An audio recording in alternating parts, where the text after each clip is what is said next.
Hey guys, Marc at Sattui coming to you tonight with the perfect recipe to get you all ready for the holidays and the perfect pairing for our newest comer, the 2018 Preston Cabernet Sauvignon.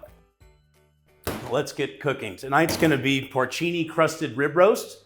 It's gonna be laid over a parsnip puree and also served with some port wine glazed carrots. And it's all gonna start with getting the porcini crust onto our double cut standing rib roast and getting that into the oven so that we have time to prepare the other items for the dish. So it's all gonna start with mincing 5 cloves of garlic. So this recipe custom designed to really accentuate all of those things that make this wine just so amazing. We wanna get our garlic pretty finely minced. We don't want too large of chunks. We want to be able to get this flavor really dispersed all over into this crust. And the next ingredient is some fresh chopped oregano. We want to strip these from the woody parts of the stem here. And I love the aroma of fresh oregano. We do want some larger size in there, would be okay, at least get a little texture to this. So maybe just one time through. And that's about a tablespoon's worth. About 2 tablespoons of kosher salt. Some nice fresh cracked black pepper. And we want a good amount of this. It's actual equal parts to the salt. So again, about 2 tablespoons worth. Next, we're gonna add a little sugar. It's about 2 tablespoons.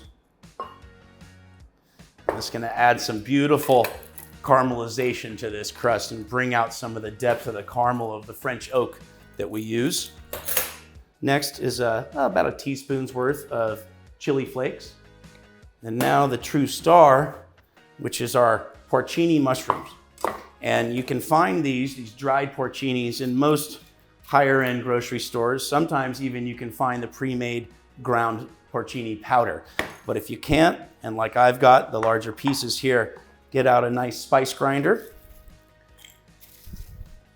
And don't load too much into it. You want to let it have room to spin freely to really get a nice powdery substance. And we're gonna need in total about a 1/4 cup of this. And you can just hear when the larger pieces are stopped and you've got that nice fine powder.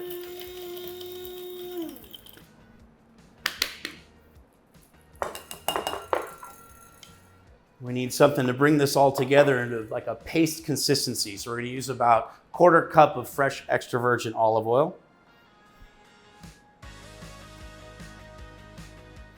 Now it's time to get a little down and dirty here. Bring this all together. Like I said, we want to have a nice thick paste consistency to this. And our beautiful standing double bone-in rib roast. What we want to do is protect the bones. We want those to really, after this is all done and roasted, to look nice and pearly white still. And the little trick to that is just to get some strips of aluminum foil and put a nice little jacket or protector around each bone.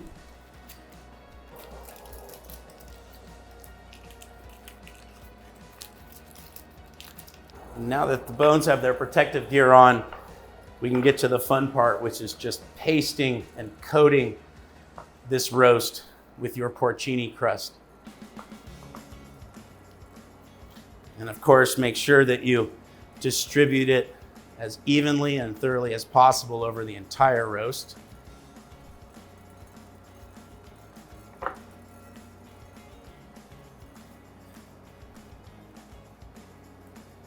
Ah, look at that, just beautiful colors.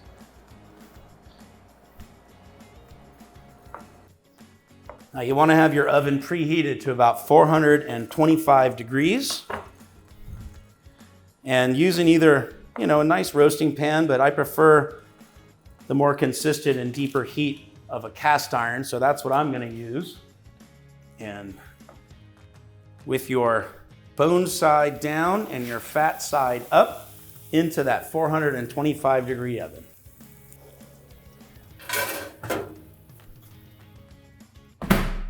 Now that's gonna take about 20 minutes at 425, and then we're gonna lower it down to about 350. And we're gonna look for an internal temperature after about 35 to 45 minutes of around 125 degrees.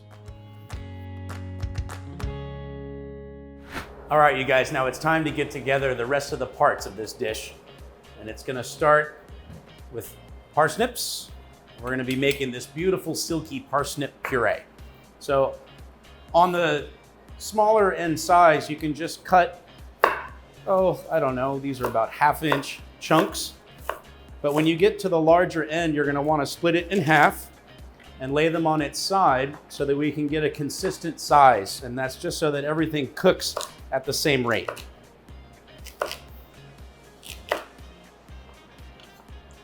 Now parsnips, if you haven't had them, they're a root vegetable, but they've got a beautiful kind of sweet and nuttiness about them. And they do make a very nice, like I said, silky smooth puree as well.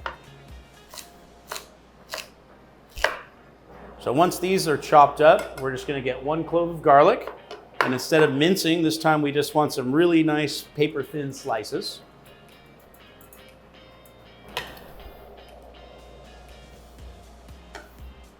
And about 1/4 cup each of whole milk and heavy cream. A tablespoon of butter, a couple of pinches of salt. And we're gonna wanna cover this and get it over medium heat, bring it up to a simmer. And we're gonna let this simmer for about 15 minutes.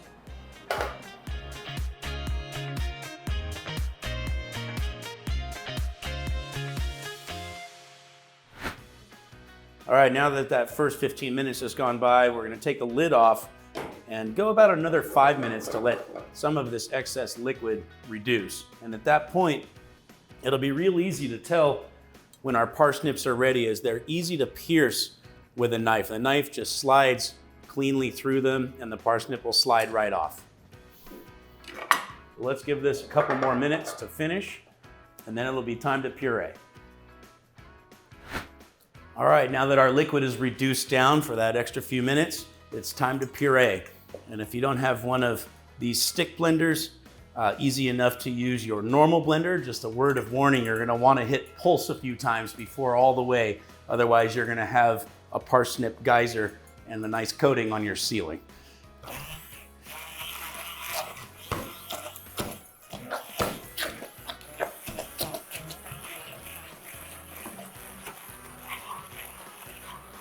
Now, a little secret also to make nice and light and fluffy, whether we're talking about parsnips or even good old potatoes, is never overdo it. The more that you whip them, the more gluey they're gonna become. So only process this until you've got all of those massive big chunks gone. Wonderful. Now we can get the lid on and just set aside in a nice warm place on the oven. Because now we've got to move on to the final part of the dish, which is going to be our port wine glazed heirloom baby carrots. So these are a real specialty type of carrot, which I love. They are actually the root of why we have orange carrots now. If you take this red one and this yellow one and crossbreed them, you get our modern orange carrot. But these originals in this really baby form have such tremendous more sweetness to them than anything that you can find in the orange carrots. We're gonna need some shallot and fresh thyme. All right, so after you've got your carrots peeled, and I do like to keep a little bit of the tops on here, it just looks a little bit prettier. And we're gonna go into slightly salted simmering water. And we're gonna blanch those for, I don't know, maybe 2 to 3 minutes. So next, let's get our shallots sliced up. And just simply peel, cut in half long ways so that we can get some nice long strips.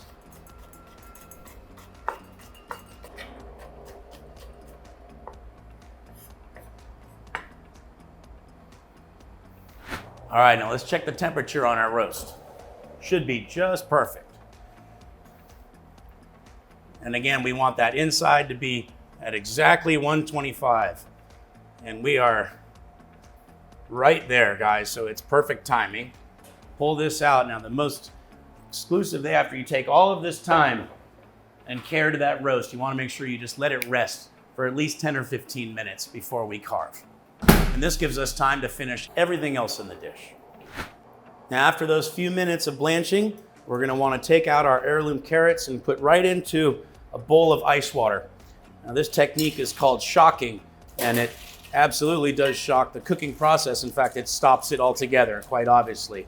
And this is how we're going to keep great texture and color as well to these baby carrots. We'll let those sit as we carry on with getting everything else ready for them. So into a medium and hot saucepan go our julienne shallot. And no fat at this point. We just want a dry heat.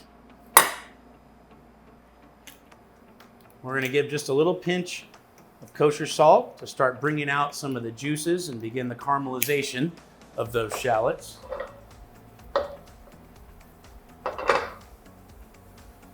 And let's get our carrots out of our ice water and into a strainer. Drain off as much of this water as we possibly can. And after just about a minute, it's time to add some Cabernet Sauvignon. We're going to do about a 1/4 cup, of course, of our Preston.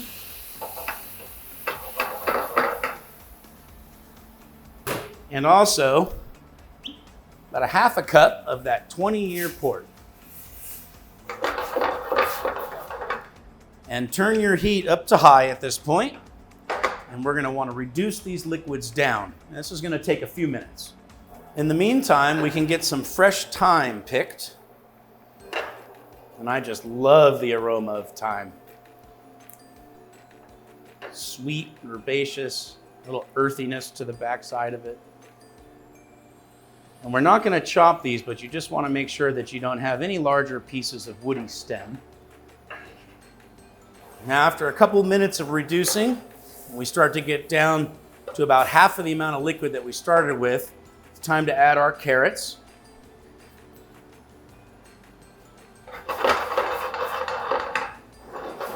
And let's cut off the heat.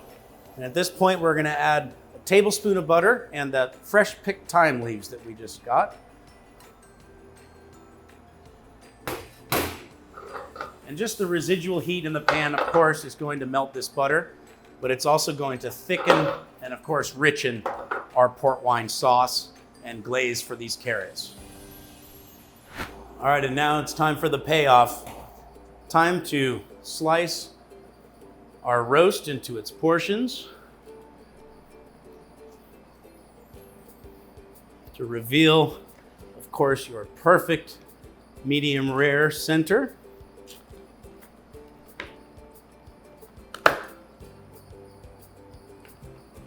Look at that. How gorgeous is that?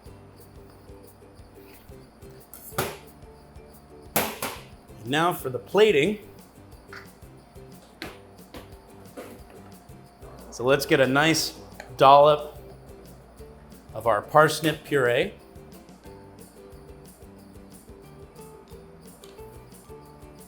We're going to lay down a few of these heirloom port wine carrots.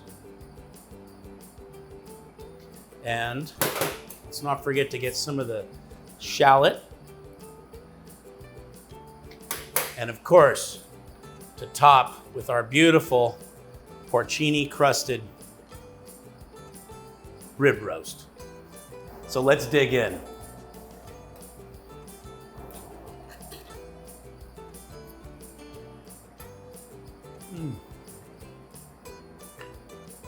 What an amazing pairing with this wine. Just bringing out so much depth in the fruit and also in the finish of this wine, bringing really the Rutherford dust to its best.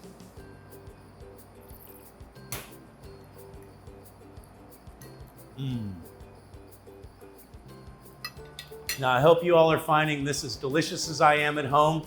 and the perfect pairing for our 2018 Preston Cabernet. Cheers, everybody. Happy holidays.